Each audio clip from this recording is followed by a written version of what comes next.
Isip ka, no? Hindi na ako, babaya. Sabihin namin, dito sa IDJ. Tapos maraming galit sa kanya, dito attack sa IDJ. So, wala na. Burn out na kami. Sa custodial center, hindi siya sobrang secure doon. Para hindi niya sabihin sa amin that we will be brought to the custodial center. Hindi pala, mamaya malukit yung custodial center, no? Tapos malukit yung location niya.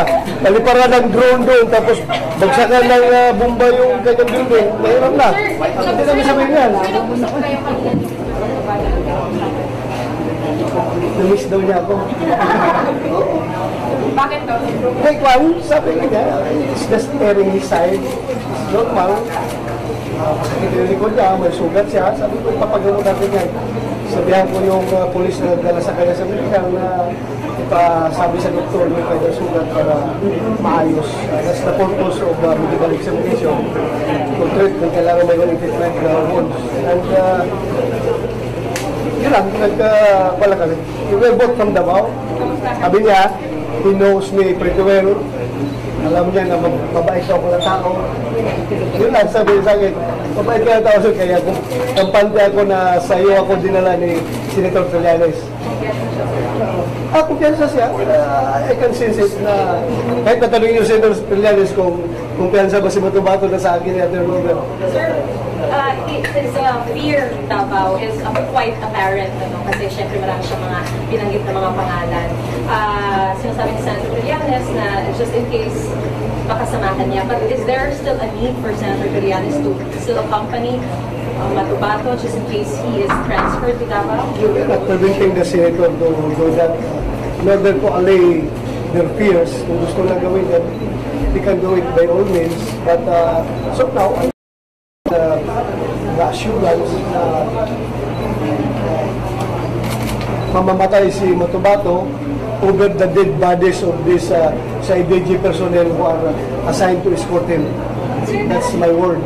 Sir, do you share the same view with Senator Trillanes and Matubato na mas higher yung risk ng threat sa kanilang Davao?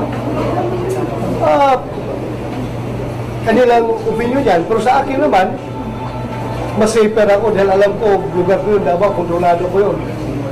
Pag nandun sa Davao, masasabi ko na alam ko yung area. Kontrolado ko yung area, kaya safe siya doon.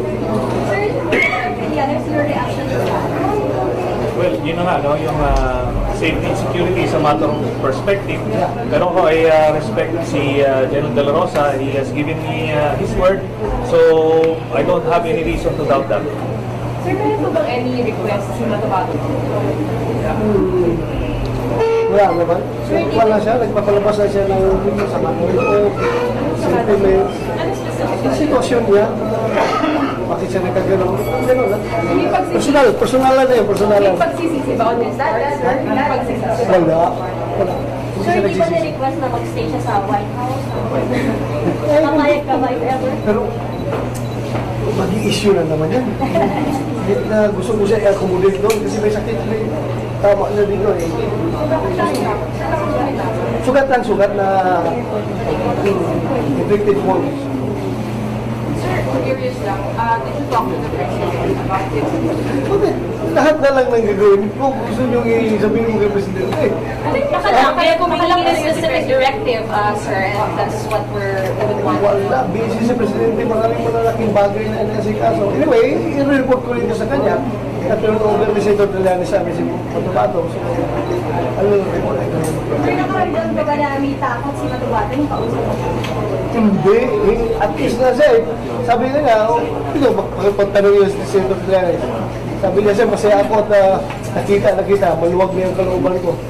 Ewan ko, kinaintindihan ni Senator yun, dahil Bisaya kami. Pero sabi niya, masaya ako at nakita kita at maluwag niya yung kalooban ko. Andito ka. Kaya sabi niya,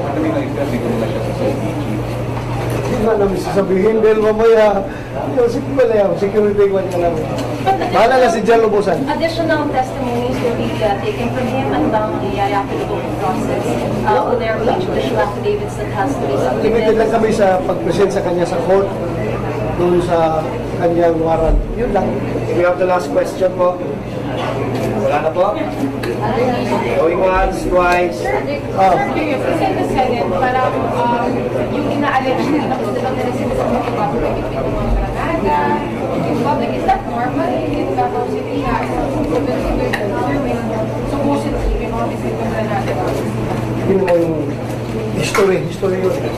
history na over the course of time. Davao kasi hotbed yan ang NPA noon. Anybody can die anytime. So, merong Alsamasa, merong Capgo, SSD, yung mga CISIO, gano'n. Dahil ito, armado, ready to fight sa kalaban ng mga NPA. So, pag naging CISIO ka, naging Capgo ka, expected niya na may mga armas ka. Pero yung normal scenario yan doon sa amin. Kahit na sibilan ha, ako ha, aminin ko, kahit pulis ako, namin ko, marami ang armado doon na sibilan noon.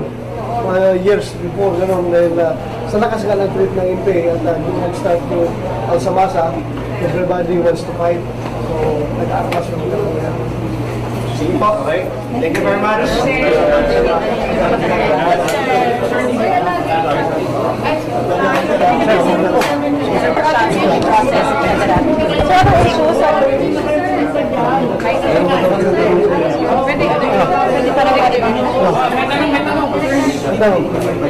Sir, sandali.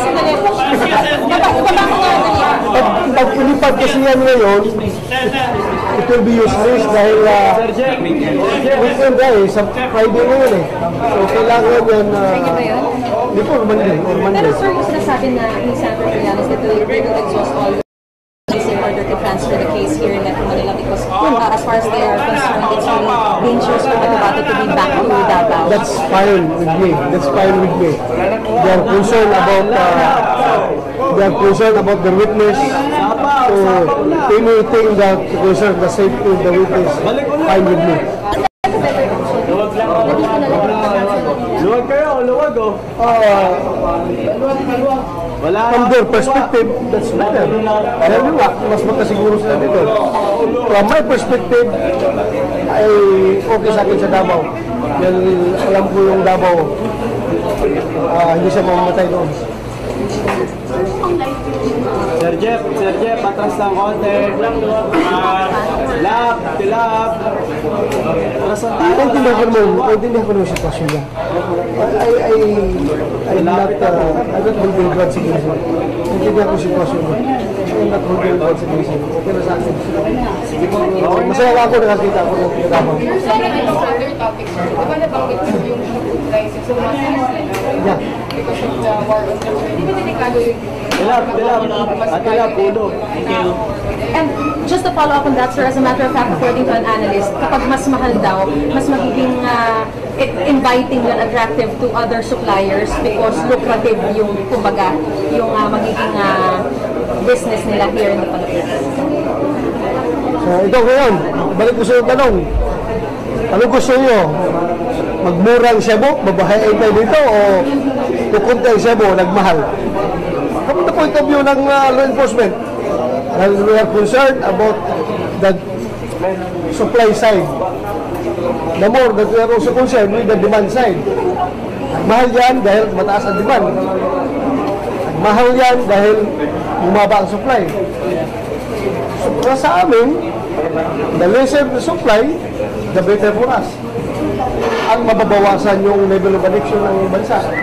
Dahil ano bang ikaka-addict ng tao kung wala nang Cebu? Diba? For us, from the law enforcement perspective, that's the ideal situation. Are we also monitoring, sir, kasi pala in other countries, kahit learning crackdown of drug dependence for other, sometimes more dangerous alternatives. Are we monitoring that? That's true. But I leave it to the addicts. Kung gusto lang mamatay, dahil gusto lang gumamit ng substandard but very dangerous or poisonous or ano bang description ka sa drugs na yan, hala sila, gusto nila. Like in Colombia, kasi mahal ang cocaine, they are trying to crack cocaine yung ginagamit nila. Ano tawag doon, parang meron silang term doon nakalimutan ko lang term. Pero kukuha silang portion ng coca-based coca paste na yun yung precursor for cocaine, di ba? Yung coca paste kukunin nila para dadami at lalakas ang tama, haluan nila ng sand According to Directorate for Anti-Narcotics, haluan nila ng sand, haluan nila ng bote, yung glass. Pupulbusin nila, bububugin nila yung glass. Ihalo doon sa sand at saka doon sa coca paste para yung kanilang crack, magiging crack cocaine more powerful, more potent, but more lethal naman. Nangyari na. Sipin mo, you will be inhaling into your system basag na gas at saka yung sand, papasok dito sa system mo. Alam ni James yan eh. Alam ni James yan eh. Nag-agent yan doon eh. Alam mo yan. Mas mga galing sa Pinoy, kasi may mga galing Brazil na may na pinapasok dito. Ano? May mga galing ng Brazil. Oh, yung nahuhuli ngayon sa airport na mga cocaine, maganda at nahuli yan. But for me, hindi ko masyadong kwan yung problema dyan. Problema na yan, dahil drugs yan eh. Pero ginagamit na Pilipinas for transshipment purposes. Pupunta yan sa ibang bansa dahil nga, yung demand ng cocaine dito sa Pilipinas is hindi pa ganun ka taas, hindi pa ganun ka marketable yung cocaine dito dahil mahal nga. So, dinadaan lang yan dito as for transshipment purposes, papunta sa ibang bansa. Sir, ito personal, sir, update sa apat na dinala dito, na nasa pagsakali. Tanungin nyo si LDG. Sir, Sir, ito personal update po ng Duterte administration. Si LDG, tanungin nyo nga. What do you think, what is your assessment po in the personal traits of the Duterte administration? Do you think Assessment? success? Yes po. Assessment po. You want me to assess it to that we are losing? No, I don't want to assess it as losing. Yes, sir. We are winning. We are winning the war on drugs. We are winning. Why? Yes, why? Ako na nagpapaluwa pa. Ayaw mo magtanong eh. Yan. Katanong kita, why? Ayaw mo nga why? Oh, why? Because when you go down the streets, yung mga crime-prone areas, magtanong ka sa mga ordinaryong tao doon, their immediate response is, Sir, maraming salamat. Baligtad na ang sitwasyon ngayon. Kami po noon, before President Duterte's time, takot kami lumabas sa kalsada dahil maraming addict, maraming poser, maraming snatcher, maraming pwede kami masaktan. But right now, kami na po ay nandito sa labas ng kalsada, ang mga matitinong tao. Ang mga kriminal ngayon ang nasa loob ng bahay, takot lumabas. Takot lumabas yung mga kriminal. Sir, anong Ha? is it still 49%? Eh, yung pinakabatas na lahat sa Brother, 49%. Ngayon, nagpa-fluctuate, bumaba, 45, 48, umabot pa ng meron pang 30 something. At weekly, nagpa-fluctuate yan. Pero pinakabatas na 49. Kung hindi naman bumaba, below 30, nandyan lang, naglalaro dyan. Ano dapat kaya para sa ma-assure ang safety ni Matumatlas? Ano dapat kaya para? We will issue with bulletproof vest, helmet, Kevlar helmet, with bulletproof goggles, bulletproof mask, lahat. I-armorize natin yung buong katawan niya. May ganun ba tayo? Yung natin sa CDM, yung sa So, hindi magagalusan CDM. itong si Matumatlas? Hindi magagalusan yan. Siguro yun, bamsot, gusto na, pasuot ito yung bamsot. Kaya sumabog yung sakyan, safe na siya. We will do everything. We will do everything. Okay. Ha? Ano pa sa kanya? 7? Bukas So, na. madali na. Bukas. Kasi yun ang Ano yun?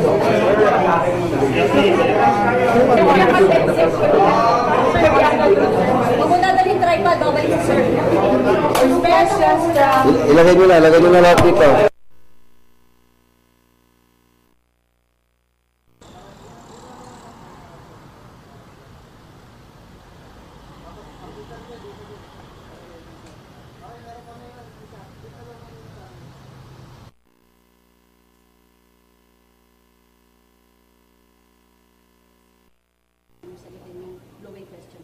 Those blowing questions were whispered by the media itself. Bakit mo naman tatanungin sa akin? Nakikinig lang ako, gusto kong sagutin yung mga yan. Si Senator po.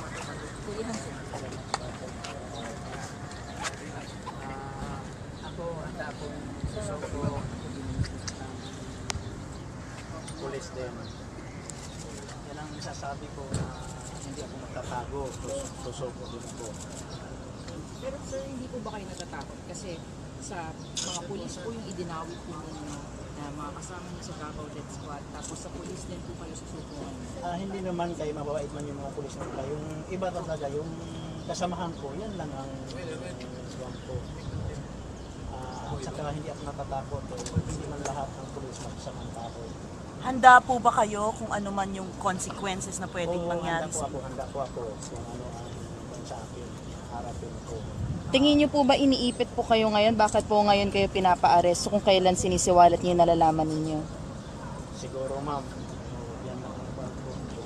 Iniipit din ko. So, yung kwan ko naman, yung kaso ko naman, hindi man yun. Yung baril ko, meron man sa pil yan. Expired lang yung PTC ko, pero ang license ko hindi.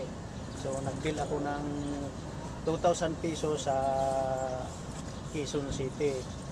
Sa Turkey din nag-bill ako. Dito sa Maynila na ako nag-bill. Kasi nagtago naman noon ako. So, matagal-tagal din ako para makakuha. Ngayon, so, susuko din ako. Confident po Ba kayo na baka sakali daw po kasi may kailangan yung humarap sa korte sa Davao? Handa po ba kayong pumunta doon? Oo, handa din ako. Hindi po ba kayo mas natatakot doon? Kasi syempre Davao po yun, mas marami po kayong mga idinawit na mga tao na doon po naka-assign, doon po nakatira. Ako, handa na ako yung buhay ko. Binigay ko naman sa Diyos. Saka kung ano man mangyari sa akin, wala na akong magagawa. Basta itama ko lang yung pagkamali ko. Confident po ba kayo na tatatuhin po kayo na maayos ni General De La Rosa? Di ba nabanggit nyo rin po siya sa testimonya nyo, nakasama nyo rin po siya sa Davao sa operations noon? Ako, kung tanggapin niya ako, okay lang sa akin. Hindi naman ako masama ng sobrang bato. Basta sa akin, aayos din ako nga susuko din. Yan lang ang buwan ko. Sasabi ko, hindi ako natatakot. Anong pakiramdam nyo na hindi na raw ho kayo kinakailangan pang tumistigo ulit dito sa Senado? Kaya nga, nalulungkot din ako kung bakit hindi ako nagpapatistigos. So, totoo naman yung sinasabi ko. Miski ako wala akong grado, grade 1 lang ako, pero totoo naman, hindi ako pupunta dito kung hindi yung totoo. And hindi pa final yun, ha? Hindi pa final yun. Yan lang ang gusto kong masabi. Ngayon, kung ano man ang mangyari sa akin, nasa sa Diyos na yan. Basta, Sir, may napag-usapan na po ba tayo with yung arrangement po natin with the PNP? Wala, no? Ang coordination lang namin with the PNP is yung pag-receive kay Mr. Matubato ngayong umaga. So, yun lang ang arrangement. Sino po ba sir magre-receive? Ano daw po yung mangyayari? Ibubuk po ba siya? Well, alam naman ng PNP na kung ano Sir, yung proseso. camera. Alam na yung proseso. So, we will submit to the process. So what happens after this is a time up to the Hindi. Temporary lang ito, no? Remember, bailable yung kaso niya. So, dadaanan lang yung kailangan pagdaanan, yung pag-post na ng bail, pag-arrange sa kanya, then kukuhanin ko ulit siya, yung custody. At hindi natin siya papabayaan. Sir, kukunin nyo siya ulit? Hindi, after matapos yon. Kung hopefully by Monday ma-resolve na lahat, and then we'll be there to get Mr. Matubato. Okay, and then kayo na po ang bahala. Oo, kasi hindi siya bibitawan. Nire-request ko ba nasa white suit? Wala, hindi. Bahala yung PNP kung saan nila i-accommodate, pero kumbaga i-turn over natin siya ng buo na maayos, and we expect him na ganun pa rin. Sir, is the chief Hindi naman, kasi kung gagawin natin yon at wala na tayong totally ng tiwala sa kapulisan, malaki problema ng ating bansa. So ngayon, tayo pa naman ay may tiwala sa kapulisan na hindi nila sasaktan si Matubato. Sir, si Chief PNP ba nasa Krami ngayon? Is he going to welcome? I don't think so, kasi yata meron yata siyang previous appointment, previous commitment, pero hindi naman kailangan si Chief PNP ang sumalubong. Kahit sinong representative natin. In the meantime, where will you be going? Yun na, we're expecting the PNP na nagawa yung mga arrangements na yun. At titignan natin mamaya. Saan daw po siya kumbaga, temporarily embedded? Wala, I have no idea. Pero will be, kasama po ba sa process with yung pagpunta niya sa Davao? Hindi, marami mga legal options. Titignan natin yan kung anong pwedeng gawin. In-explore natin lahat para ma-expedite yung kanyang commitment sa korte, yung kanyang pagpiyansa, tapos yun, para matapos lahat. How earliest titignan niyo, sir, na makakabalik sa custody si Sir? Hopefully sa Monday. Ano na. At para ano na ulit. Pwede na siya ulit i-wrap sa iba't ibang mga court. Sir, naipalam niyo po yung Wala akong obligasyon kay Senator Gordon. Anyway, tatapusin muna natin itong turnover na ito.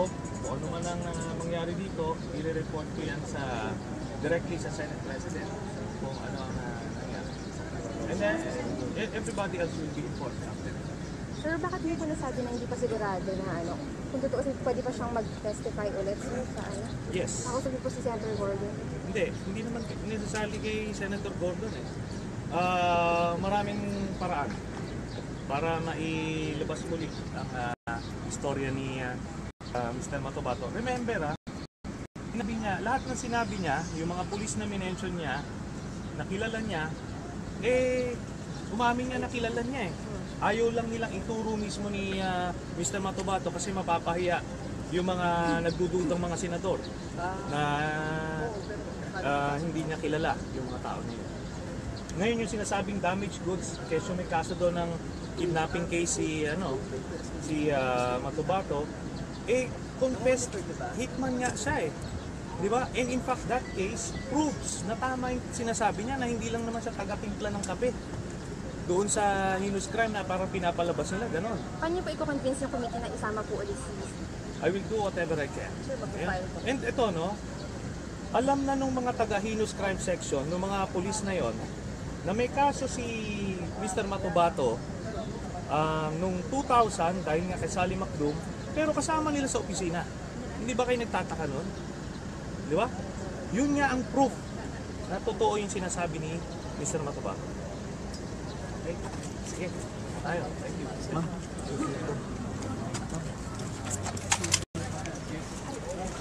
Tara, punta cameraman. Sam, ito tayo sa harap.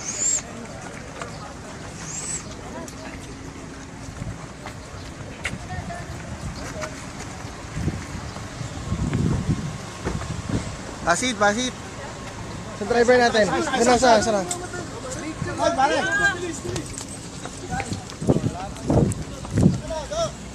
Sa.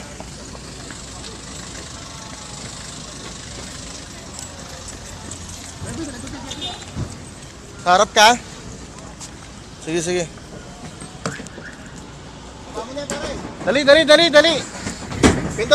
Pindot.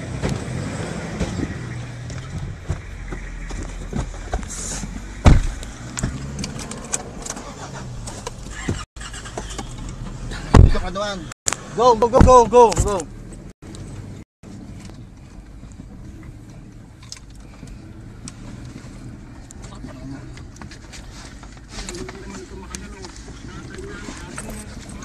Underbay ko muna.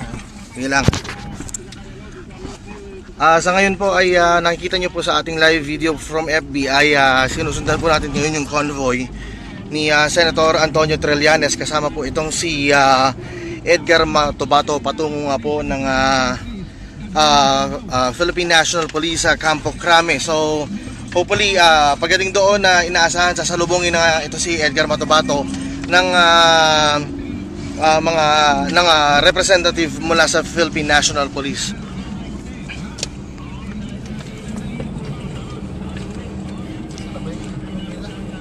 Ako na yan.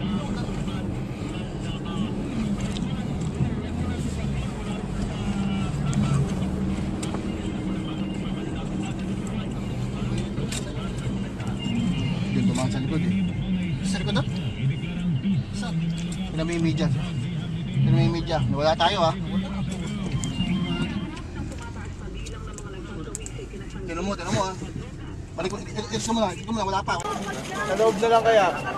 Uy, sa loob na lang oh.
Sa atin, manghihiram lang.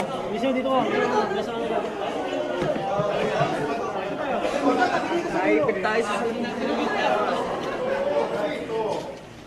ini-explore lahat ng legal options para makapag-post siya ng bail, tapos ma-change yung, ma-transfer yung venue para ilipat yung kaso niya. What happens after he has posted the bail, sir? Kukuhanin ko ulit siya. I will continue to provide protective custody sa kanya at hindi natin papabayaan si Matobato. Arrested for the same case in the past? Yes. And he already posted bail in the past? Yes. And so, bakit po may bagong, what's the explanation? Why is there a new arrest warrant? Kaya binigyan ng arrest warrant daw dahil hindi daw naka-attend ng arraignment nung Tuesday. Eh, sinet nila yung Tuesday na hearing na hindi ko alam na ako yung custodian niya. Hindi rin alam ni Mr. Matobato. So, kaya nga highly suspicious, ano? So, tapos, imposible siya makaka-attend doon kasi nga, may hearing nung Monday na inabot hanggang alas 11 ng gabi. Tapos, may schedule kami dapat ng hearing alas 9 ng umaga sa Senate din. So, alam naman nung judge na ganun ang sitwasyon, sana binigyan ng konting konsiderasyon. Nung 2014 din. Sir, are you providing him legal support now? Meron siyang abogado na napili nung mga mga tumutulong din sa kanya. So yun. Sir, may takot ba ngayon si Mr. Matubato? Ha? May takot si Mr. Matubato? Well, kanina, umarap siya sa media, sinabi niya buong loob niyang hinaharap itong proseso na ito, kailangan niyang pagdaanan ito. So pinakita niya na hindi siya tumatakbo.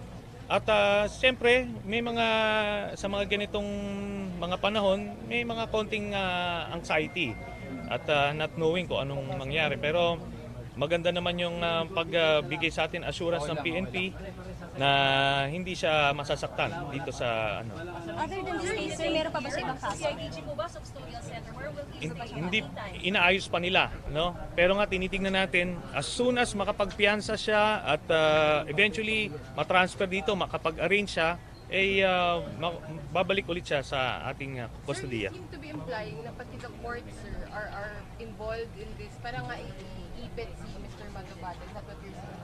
Well, titignan nyo na lang yung nangyari kay Senator De Lima ngayon. Buong instrumento ng gobyerno ay ginagamit laban sa kanya. So, it's not surprising. Pero sabi ko nga, ay umaapil tayo ng konting konsiderasyon. So, titignan natin. Sir, may iba pa ba siyang kaso other than yung illegal possession? Wala na sa ngayon. Sir, when is he supposed to post his bail again for this new warrant of arrest? Nag-file na siya ng motion for reconsideration yesterday, pero hindi inaksyonan kaagad nung judge. Humingi siya ng comment do sa prosecutor. So Monday, Monday na didesisyonan yan.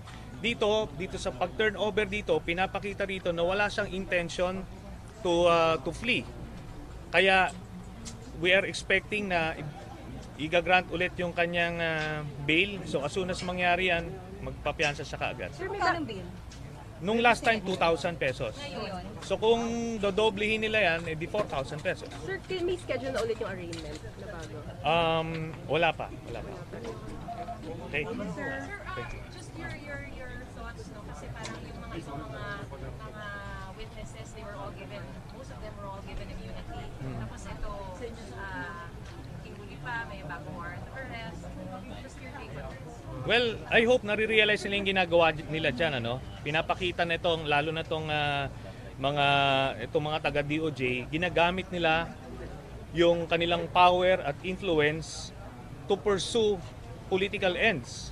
Hindi maganda yan. At ginawa na panahon ni Gloria Arroyo, ganyan na bumabalik tayo sa ganung panahon. Pero, natin yan, sasalubungin natin yan. Sir, clarify ko, yung MR para yun sa bail? Or magkaiba pa yun? MR para sa warrant of arrest. Para sa warrant of arrest. So, posible na hindi nila actionan, pwedeng upuan lang to at hindi i-allow mag-bail? Is that a possibility? Kaya nga, tututukan natin ito, kasi highly irregular kung gano'n ang gagawin. So, we'll give the judge the chance to, do the right thing.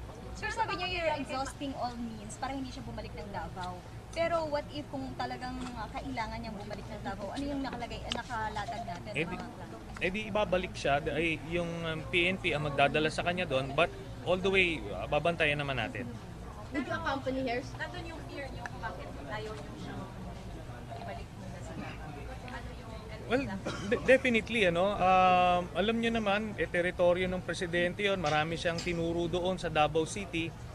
Ilalagay naman natin itatapon natin sa lungga ng mga leon, kumbaga, yung tao. So, ang sa akin, pwede naman natin, may mga precedents naman yan na tinatransfer yung venue para dito lang litisin. In fact, nung nag-post siya ng bail noong 2014, dito na, sa Metro Manila. So you will do all means, you will take all the police in order to make sure na matatransfer dito yung case? All the legal options, we will exercise that. Pero pagka wala na talaga magagawa, we will just have to make sure na safe and secure si Mr. Matubato. So you have confidence naman with General Bato? Kasi syempre isa rin siya sa mga pinangalanan and then nababanggit ni Matubato. And then close din kay Presidente. Sa akin, so far wala pa naman pinapakita si General De La Rosa na to show na hindi siya mapapagkatiwalaan. So, I believe, pa rin naman, I trust his word. At even yung sa narration naman ni Mr. Matobato, wala naman detrimental dun sa sinabi niya about General De La Rosa. Sir, ano pa mangyayari kay Matobato? Kasi diba hindi na siya expected to appear before the Hindi pa final yon. Hindi pa final yon. We can tell his story through other means. Directly sa media. Di ba? Kung ayaw pakinggan ng Senado, diretso sa media. Di unfiltered pa, wala pang mga mahabang mga introduction at mga buladas. Dire-diretso na, di ba? Sir, sasamahan niyo siya in case magpunta siya ng Davao? Papuntahin siya ng Davao? Kung kailangan just to make sure na safe siya. And sa akin dito, alam niyo kung pinagpatuloy yung investigation, ang next step was magkanda kami ng ocular inspection doon sa mga itinuro niya mga bangkay na pinagtataguan Palagay ko yun yung ayaw nilang gawin, kaya ayaw nilang pagpatuloy yung hearing. Yun yung in-expect ko sana, kung seryoso kaming hanapin yung katotohanan, yun dapat sana pinagpatuloy. Okay? Thank you.